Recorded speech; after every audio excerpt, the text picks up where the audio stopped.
Hi guys! May share nga pala ako sa inyong panibagong AI project. Ito ay Ion. Sa ngayon nga ay nasa pre-sale stage pa lang siya. Alam niyo naman siguro na pag sinabing pre-sale kung saan makakabili kayo ng token sa napakamurang halaga. Hindi pa talaga siya live, hindi pa siya tradable. At dahil nga nasa pre-sale stage pa lang siya, wala pa siyang token na nilalabas. Kaya magkakaroon sila ng pre-sale. Ang Ion nga pala guys ay pangatlo siya sa top apps dito sa World App. Makikita nyo naman dito guys sa top apps pagpunta nyo sa mga mini apps. Pangatlo siya. Pero siya nga pala ang top 1 pagdating sa mga AI projects. At hindi lang yan, bakit nga ba mas maganda pag sumali sa pre-sale ni Ion? Dahil 10% ng trading volume dito sa World Chain, sa World App, ay nandoon kay Ion dahil nga napakaganda ng features nito. Meron nga pala guys silang AI prediction pero pag-uusapan natin yan mamaya. At hindi lang yan guys dahil si Ion ay meron na siyang over $1 million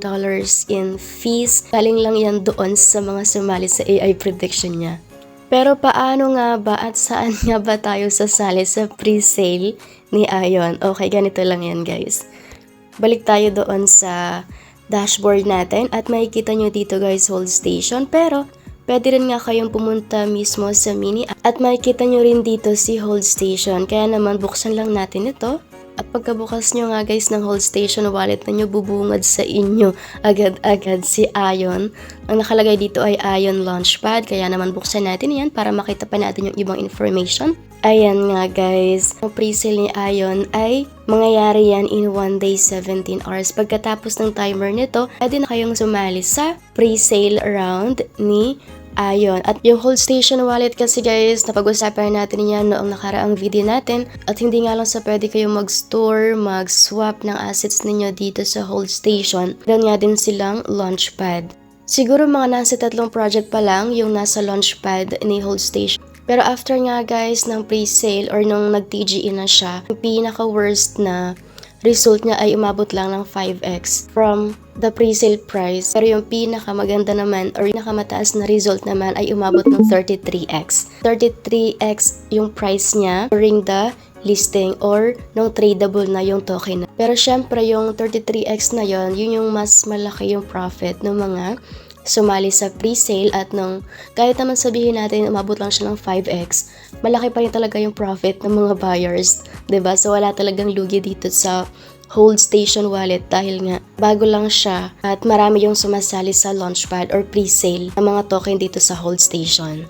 Kaya guys, yung pre-sale ni Ion ay dito lang din siya sa hold station. Kung gusto nyong sumali, kung gusto nyo mag-participate, dito lang kayo guys punta sa hold station wallet kasi makikita nyo naman agad dito yung information tungkol sa pre-sale at pagkatapos nga nitong timer, yun magsisimula yung private pre-sale. Ano nga ba yung private at public round na to at sino nga ba ang pwedeng sumali? Sa private round kasi guys, ang mga pwede lang sumali dito ay yung mga mythic holders na ng Eggs Vault at mga existing users ni Ion. Halimbawa, meron na kayong activities kay Ion or sumali kayo sa AI prediction at meron kayong more than 50 na world coin balance.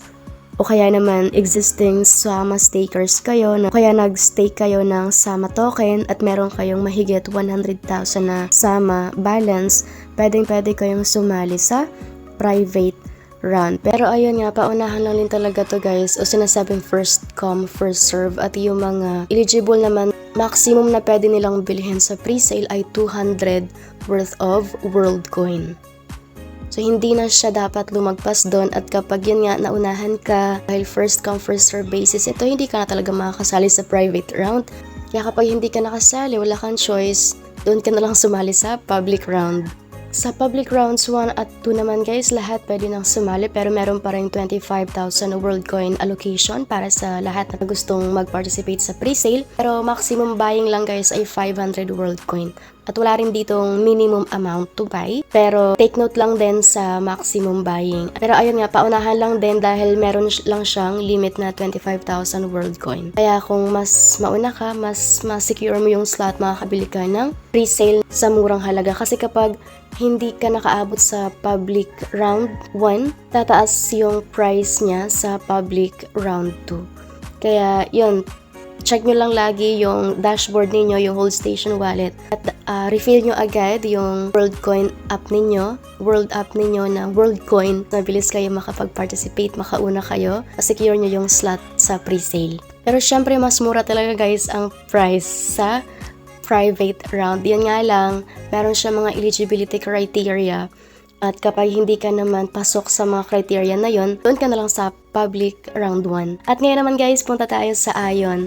Ion, dahil titingnan natin yung features niya, yung sinasabi ko kanina na AI prediction, kung saan lahat kayo guys pwedeng sumali. Pero syempre, kailangan nyo pa rin i-verify yung world app ninyo para ma-access nyo lahat ng features dito sa world app or lahat ng mini apps. Ayan guys, makikita nyo pag bukas natin ng Ion app, makikita nyo dito yung price or AI prediction kung tataas ba yung price ni WorldCoin or kung bababa siya. Ikaw na bahala guys kung ano yung gusto mong piliin. Kung sa tingin mo tataas yung price, click mo lang follow. Pero kung sa tingin mo ay medyo iba yung prediction or analysis ni AI, pwede mo siyang piliin against.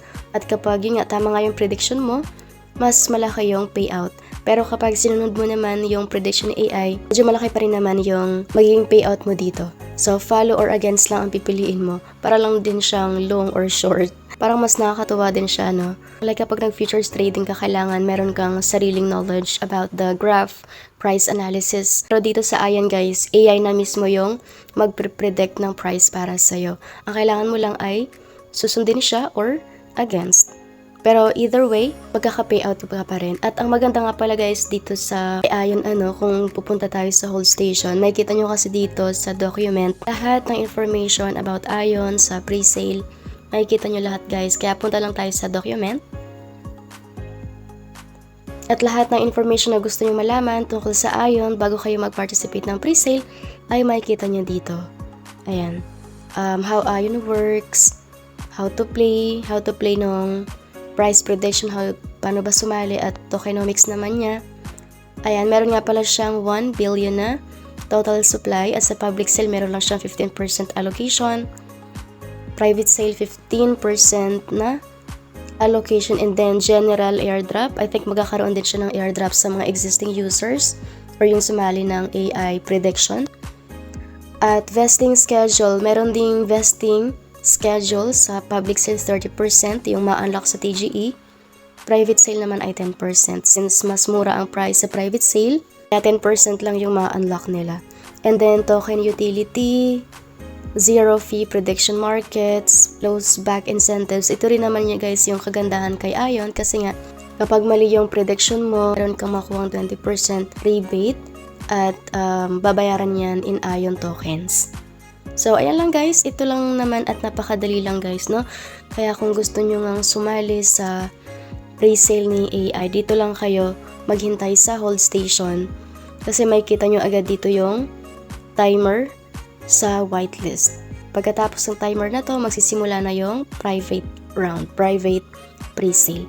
Kaya, sa mga gustong sumali at wala pang World App, mag-download lang kayo guys ng World App dito sa Google Store, makikita nyo din agad yan, or App Store naman kung gumagamit kayo ng iPhone. World App yan. Install nyo lang yan at mabilis nga lang mag-create ng account. Okay? That's all for today's video guys, and thank you so much. Don't forget to subscribe to this YouTube channel, and I want to see you next time. Bye!